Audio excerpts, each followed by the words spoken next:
Hi guys, my name's Elliot Harlin Bethel and this channel is about energy healing, fasting and personal development. And today I wanted to talk to you guys about how beliefs can alter your past, change your present and create your future. Because once you realize that you cannot predict the future because we create it, in order to create it we need to figure out what causes create the effects. And simply by looking at the effects we're having now and following it back to the causes, we can then start creating more causes to make the effects that we want. You might need to listen back to that again in order to understand that, but it really makes sense when you do listen to it and understand it. And one of the things that I think proves this is that I believe our birth certificates are also actually our death certificates. Because if you give power to your birth certificate, it then sets up a timeline, and this timeline becomes an age construct, and you then associate yourself with different times of life and you picture yourself aging, and we put ourselves into this construct which is almost like a prison of a timeline. So also when we give our power to our birth certificates, it can deny your youth wisdom. And I'm a very big believer that children are actually our teachers, because they've come straight from the light, they've come straight from pure energy, and then they come into this 3D reality and we then imprint our lessons on them, whereas we could actually learn quite a lot off of them. I believe our birth certificate can deny our old age joy, because some people when they get old, it's associated with not doing much and sitting around, and some people don't respect their elders. Whereas if you look back to indigenous tribes, age was celebrated in some tribes, and also in other tribes they'd actually kill some of their elders because they believed that by hanging around them, their vibration would rub off on them, slowing down their vibration. So it's a very interesting one, but for me personally, I like to look at words and to really break them down and to see the symbology behind them. And if you take the word time in itself and you write it backwards and say it backwards, it says emit, and emit means to produce or to discharge. So we actually create time and we discharge it. So when we give our power to time, that's when we then create an aging process. Whereas if you take your power back from time, you can slow down the aging process. I hope that's making sense to most of you, because at a very, very fundamental level, I believe we are pure light. And if you take verse 50 of the Gospel of Thomas, and I'm going to read this, it says, Jesus said, if they say to you, where did you come from? Say to them, we come from the light, the place where the light came into being on its own accord and established itself and became manifest through their image. If they say to you, is it you? Say to them, we are its children, we are the elect of the living Father. If they ask you, what is the sign of the Father in you? Say to them, it is movement and repose. Now to me, when I listen to that, my perception of this, and everything is perception, is that we are sons and daughters of the sun, of light.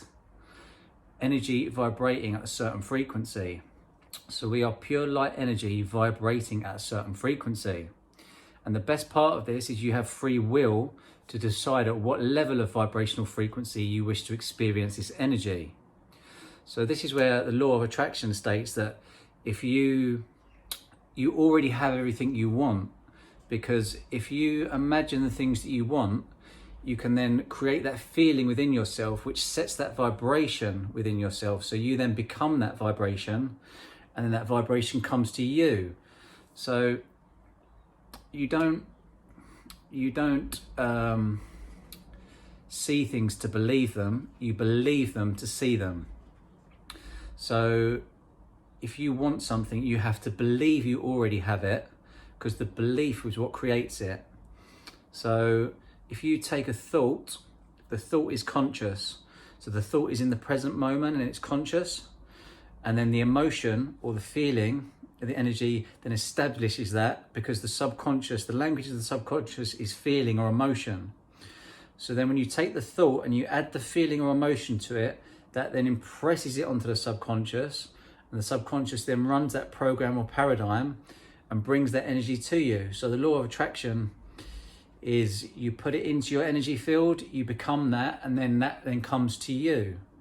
So there's another interesting image that I use in quite a lot of my talks, is if you take a picture of the auric field, our energy field, and you place it around a human body. Now what this looks like is, this looks like a halo and wings combined. So there's lots of metaphors and parables in all religious teachings. Now I would like you to look at a picture of an auric field with the circle above, the circle below you, and the auric field around you. And if you take the circle above and the circle below out of the image, you'll then see yourself with wings. If you then take the wings out of the image, you'll see yourself with a halo.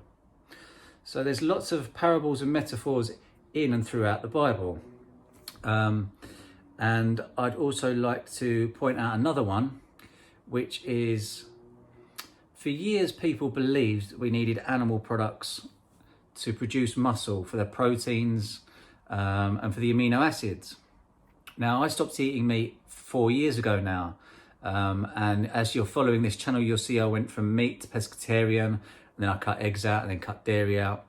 So it wasn't an overnight process. It was something I did very gradually, and something I did, for me personally, this changed my beliefs in my subconscious very gradually and made them more easier to break down and understand. And that's why this year, when I'm not doing solid food, I'm doing thick liquids, soups, smoothies, nut milks, protein shakes, and then taking the soups and smoothies out, and the liquids are gradually getting finer until I'm on a full pranic living style.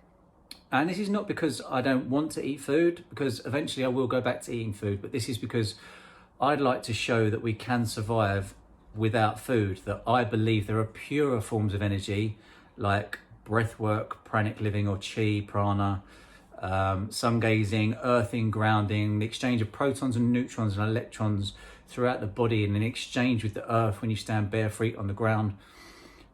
These are all purer forms of energy for me, because what I was clearly shown when I gave up eating meat was that when I was putting this meat into my body, and a lot of these animal products are very, very negative energy, because the animals are kept in very dire conditions, they're killed, these animals know they're being killed, so there's a lot of fear energy, there's a lot of anxiety.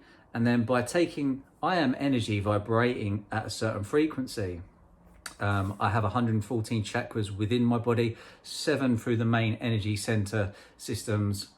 And when these are clear and I'm putting that energy, that meat, into my body, that's a foreign energy. And that foreign energy contains fear, stress, and anxiety.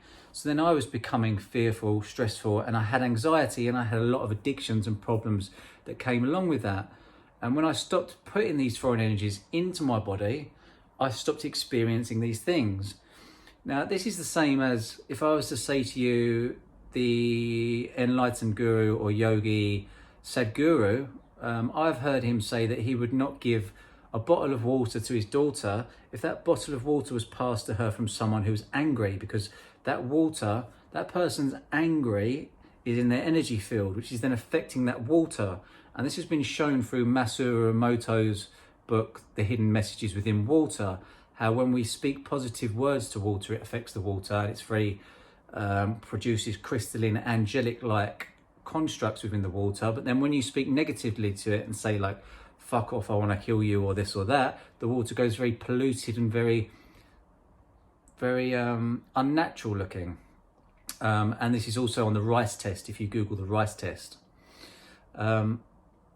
So I think it's very, very important to become energy aware. Not just, everything is energy vibrating at a certain frequency. So even if you're eating fruit is 90% water, vegetables are 70% water. Interestingly, we are 70%, 72% water, and the earth's roughly 70% water. So there's an alignment between all of these things. And you want to be putting the best quality energies into your body all the time. And not only that, but surrounding yourself with the best quality energies. I mean, there's a lot of business leaders and a lot of coaches that will tell you become the sum of the 5 people you spend the most amount of time with. And this is very, very true, because it's vibrational transference. And when I say to you vibrational transference, the best way for me to describe this to you is, when I first went vegan, I had a fridge full of fruits and vegetables. And this one particular time, say I had 10 to 15 packets of blueberries, raspberries and strawberries in this fridge, and they all had a use by date of the 10th of February. Someone accidentally popped in some steak in between these fruits and vegetables. Now, every single packet of fruits and vegetables that was next to this so-called piece of meat, they started to deteriorate and go mouldy, whereas the ones furthest away all stayed perfectly healthy. Now, I'm the sort of person, when I see something like this, I have to test it a minimum of 5 to 6 times before I then give any meaning to this. So I did this again 5 or 6 times. I bought all fruits and vegetables that had the same use by date, and then I'd pop a piece of meat in. Now, meat is very low vibration. It's dead. It's not live anymore. It's not vibrating. Whereas the fruits and vegetables are still vibrating very highly. And every single time, the fruits and vegetables nearest to the piece of meat went off. And if you'd like an example of this, just Google the rice test. Because the rice test is a video in where it shows, if you take 3 pots of rice with water in, and you speak lovingly to one, you speak hatredly to another, and you ignore another, the one you speak lovingly to will stay healthy for the longest. The one you speak negatively to will have mold in it, and the one you ignore completely will be completely moldy, because there's no vibration there at all. So even a bad vibration sometimes keeps things alive slightly more than no vibration, but ultimately a positive vibration will keep you vibrating at your highest level. So surround yourself with high vibrating people. Surround yourself with people that are going to help your vibration raise. Eat high vibrational foods, or look into other energy exchanges. This is something I do talks on, this is something I do workshops on, and this is something I do retreats on. So if you're interested in learning more about how to utilize your breath work, because when we're born, we don't come into this carbon meat suit and get an instruction manual. If we go out and buy a phone, we get an instruction manual, we learn how to use it. If we buy a car, we get an instruction manual, we learn how to use it. When we come into this carbon meat suit, there's no instruction manual. We just listen to people that have just been practicing with their bodies, but not many people actually really go within themselves and try to find out and study how this carbon meat suit works. And this is what I've been doing for the last 4 years of my life, just breaking down and studying how my body works, and sometimes doing things people wouldn't necessarily think is healthy. But what I've come to discover is, if my beliefs are strong enough within something, I support you if you want to eat meat. If you want to eat meat, I don't even hardly eat at all anymore. So I'm almost on a pranic living diet. I will, for the first 3 months of this year, I'm consuming, as I said, soups, liquid smoothies. I've done long periods of time without food or water. But that's my beliefs now. So your energy can't actually change that. So this is strong enough a belief in me now, where this is a program and it's my paradigm.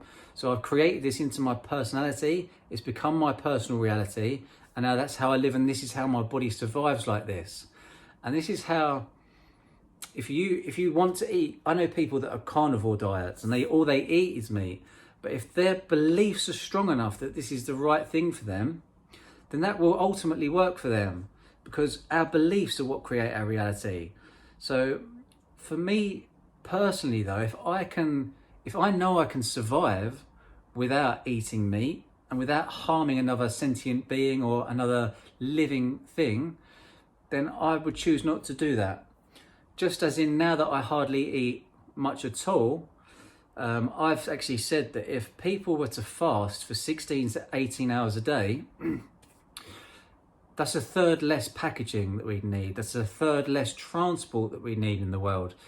So by fasting, not only that, but your body utilizes all of the crap shit cells for energy.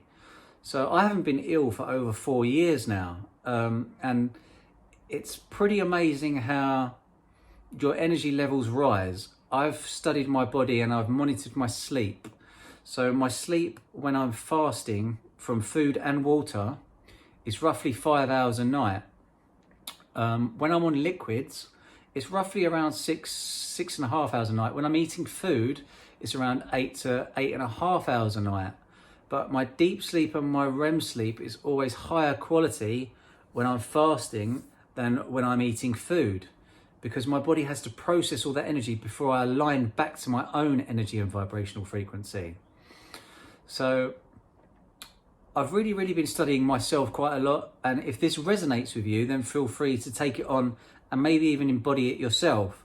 If it doesn't resonate with you, then that's fine. Carry on doing what you're doing, and I support you. And as long as your beliefs are strong enough in what you are doing, that is your reality. But our realities don't have to be the same. We're multi-dimensional beings. And what we need to understand is that we can all have different experiences, and those experiences are not necessarily right for me, but if the experience is right for you, then I support you in that. As long as it's your strong enough belief, and as long as my beliefs are strong enough, we're not here to judge. We're here to support each other and to see what are the capabilities of this carbon meat suit, and not only this carbon meat suit, but with this whole vibrational frequency energy that we are surrounded with this ocean of motion that we live in. We're all here to experience and push and to see how far we can take this, and what are the capabilities of this. Because in my opinion, we stopped evolving at a certain point and we just started to become mass consumers. So it's time to stop consuming and to start evolving again. And by doing what we're doing and going within and really finding out how and what we are, that then becomes evolution in motion again, in this motion of ocean of motion. So I hope you've enjoyed this video today. Quite a long one, managed to waffle on for quite a bit again. Please do like, share and subscribe these videos. And if you'd like any more information on anything talked about in this video, then please do feel free to either bung me a message in the comments below or write me an email to mindbodysoulspiritcoach@gmail.com. Thanks for watching. Love you all.